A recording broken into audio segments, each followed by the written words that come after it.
This channel does not promote any violent, harmful, or illegal activities. All content provided by this channel is meant for an educational purpose only.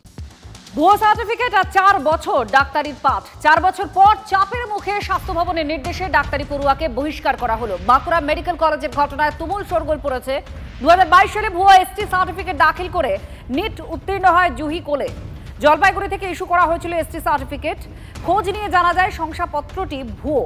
4 বছরেও কেন জাল শংসাপত্রের ব্যাপারে কেউ টের পাননি? কেন নিটে বসার আগেই শংসাপত্র পরীক্ষা করা হয়নি? কেন এত দেরিতে ঘুম ভাঙল স্বাস্থ্য ভবনের? প্রশ্ন তুলে সরব হয়েছে বিরোধীরা। জুহি কোলে বলে একটি ছাত্রী ভর্তি হয়েছিল 2021-এ অ্যাডমিশন, 2022-এ অ্যাডমিশনটা হয়েছিল, যেহেতু তখন কোভিডের ব্যাপার চলছিল এবং লাস্টের দিকে ভর্তিটা হয়েছিল।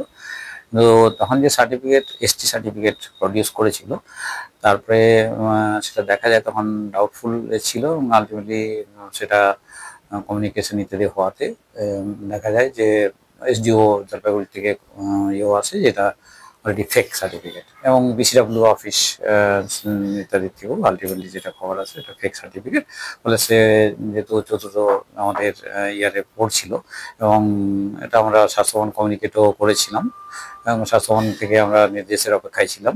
আমাদের স্বাস্থ্যভবনের নির্দেশ এসে গেছে এবং আসা মাত্র আমরা তাকে এখান থেকে রিমুভ করে দেওয়া হয়েছে স্বাস্থ্যভবনের নির্দেশ মতো। আমাদের একটি মেয়ে 4 বছর পড়ার পরেই তাকে টার্মিনেট হতে হলো।